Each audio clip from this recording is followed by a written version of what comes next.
Спасибо за вашу активность, спасибо за проведение такой актуальной конференции с участием очень представительных людей из разных стран.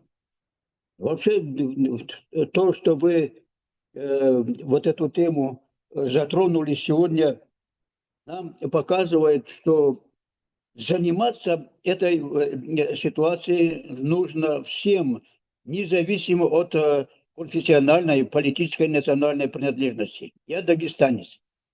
Дагестан многонациональная республика, многоконфессиональная республика. И должен вам сказать, что в этом плане здесь происходят уникальные и происходили уникальные события. В Дагестане известны факты, когда отдельные народности в пятницу заходили в мечеть, в субботу в синагогу, а в воскресенье в церковь.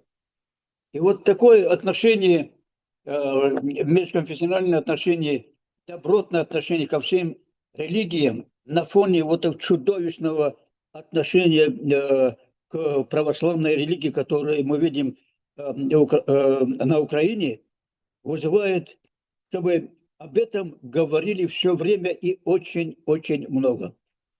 Сегодня в Дагестане создается самая крупная церковь, вернее, крупная мечеть, вернее, крупная в Европе, и она называется Духовный центр пророка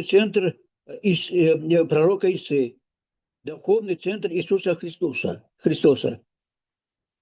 Огромное уважение, которое испытывают мусульмане к христианству, к пророку Исе, выражено в том, что и в Коране, и в наших выступлениях, и в мечетях все время с высочайшим уважением отзывается о пророке Исе, Иисусе Христосе.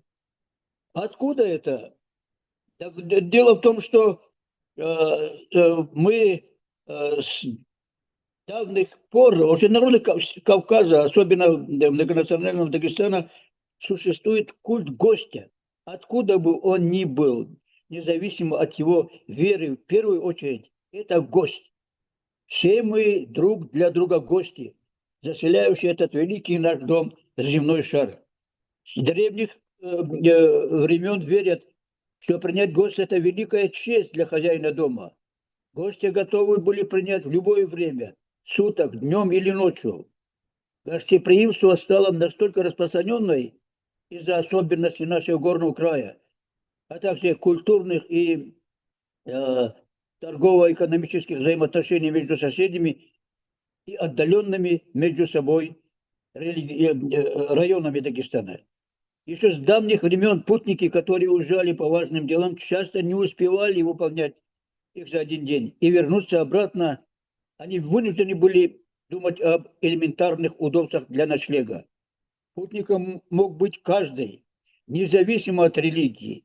Именно по этой причине обычай гостеприимства стал со временем самым главным, стойким и свято соблюдаемым обычаем у наших народов. Путники становились гостями любой религии, становились гостями по разным причинам. Он мог попасть в пургу, сбиться с пути или же приехать в аул. Их заставили какие-то важные дела. Если спутник приходил в аул, он сразу шел на Гадикан, где его до позднего времени ждали люди с предложением принять его как гостя. Существовало правило, согласно которому гостя был обязан принять старший по возрасту человек. Если этот человек по каким-то причинам не мог пригласить к себе в гости, его мог принять любой другой. И вообще у горцев Дагестана считается, что гость – посланник Аллаха. Народы говорили, зачем живет на свете тот, для кого приход гостя – наказание.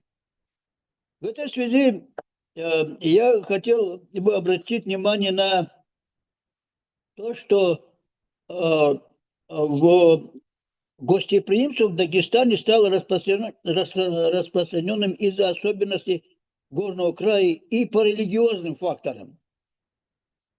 В Дагестане шутят, гостя надо кормить и поить 3 дня, и только на 4-й день спросить, как его зовут, откуда идет и куда держит путь. Депутат, известный хоккеист мира Фетисов Вячеслав Александрович в числе факторов улучшения экологии на Кавказе и особенно на Каспии называют гостеприимство кавказцев, гостеприимство дагестанцев. В мусульманской религии особо подчеркивается гостеприимство и развитие уважения и доброго отношения к людям всех религий, независимо от религиозной принадлежности. Жители Медины, когда пророк Мухаммад с мусульманами уходил от преследования курайшитов Мекки, славились издавна своим гостеприимством и радушием, с которым принимали мусульман, подселившихся из Мекки, их называли мухаджирами. А в Медине жили тогда представители всех религий, иудеи, христиане и мусульманство только заходило, их мединцев называли ансарами. Они были готовы ставить своих гостей даже выше себя. Считается, что для этого в истории человечества не было примеров таких прекрасных отношений между людьми разных религий. Ансары были готовы разделить финиковые пальмы в их садах между ними и мусульманами из Мекки. Там были случаи, когда дома не было, кроме того, когда дома не было ничего, кроме того, что мать оставляла для детей, это отдавали гостям. Детей уложили спать, гостя накормили, хозяин потушил светильник, чтобы гость не заметил, что хозяин лишь делает вид, что есть вместе с ним. И там пророку был ниспослан аят из Корана, где восхваляются люди щедрые, считающие превыше всего угощения, хотя если даже живут они в нужде. Вот так вот жили и живут люди. Это сказывается сегодня на всех взаимоотношениях между людьми, особенно в отношениях дагестанцев к туристам, которые сюда приезжают из года в год. Число туристов, приезжающих в Дагестан, растет. Сегодня у нас на главной площади Дагестана, в городе Махачкале, стоит православная церковь и мусульманская мечеть.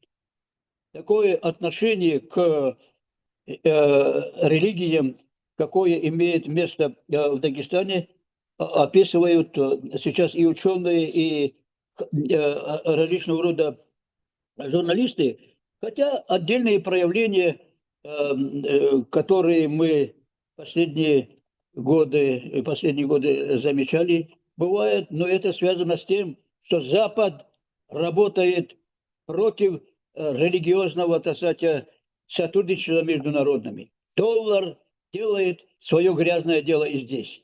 Спасибо за внимание. Спасибо вам за проведение такой фундаментальной, хорошей, нужной всему миру конференции. Александр Сергеевич.